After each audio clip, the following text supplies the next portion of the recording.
5ই অগাস্টে কি হলো? 5ই অগাস্টে শেখ হাসিনা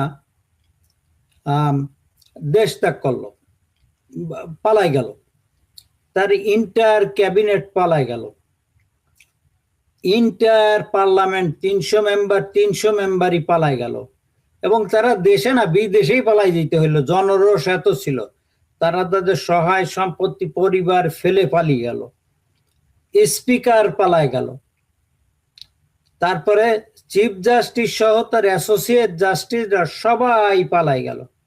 তো একটা সরকারের 3টা অঙ্গ, নির্বাহী, বিচার বিভাগ এবং আইন বিভাগ, কেউ থাকলো না, সবাই পালাই গেল। তারপরে কি হইলো? লোকাল গভর্নমেন্ট গুলোতে যারা ছিল, উপজেলা চেয়ারম্যান, ইউনিয়ন কাউন্সিলর, তারাও পালাই গেল। সিভিল বিউরোক্রাসি যারা ছিল, সচিব, পুলিশ, সমস্ত কিছু পালাই গেল। এদের কোন, দিস আর আনডিসপিউটেড ফ্যাক্ট। প্রেসিডেন্টও দোয়া ইউনুস পড়তেছিল, he was on the verge of flying. তারপরে সাম পিপুল কইছে তারে, বলছে না আপনি থাকেন। ওকে, তারপরে কি হলো? রাষ্ট্রযন্ত্রে বিরাট এক শূন্যতার সৃষ্টি হলো।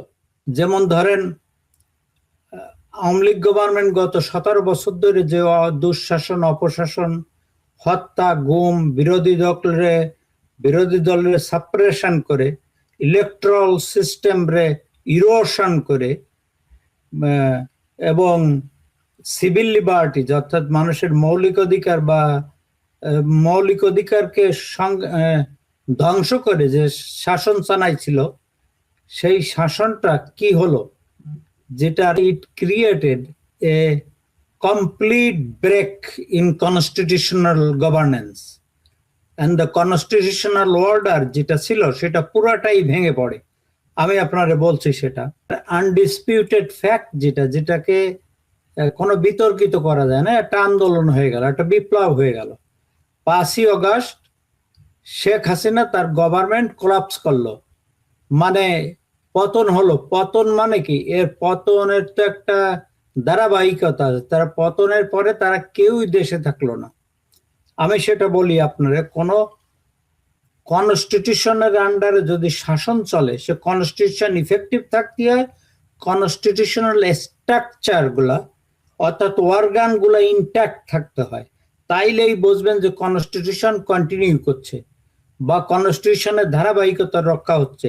এখানে আমরা দেখছি কনস্টিটিউশনাল র্যাপচার, অর্থাৎ কনস্টিটিউশনাল টোটালি স্টপ ওয়ার্কিং, এর কোনো ফাংশনই ওয়ার্ক করছিল না। আমি আপনারে একে একে বলছি। জুলাই বিপ্লবের ইমিডিয়েট পরে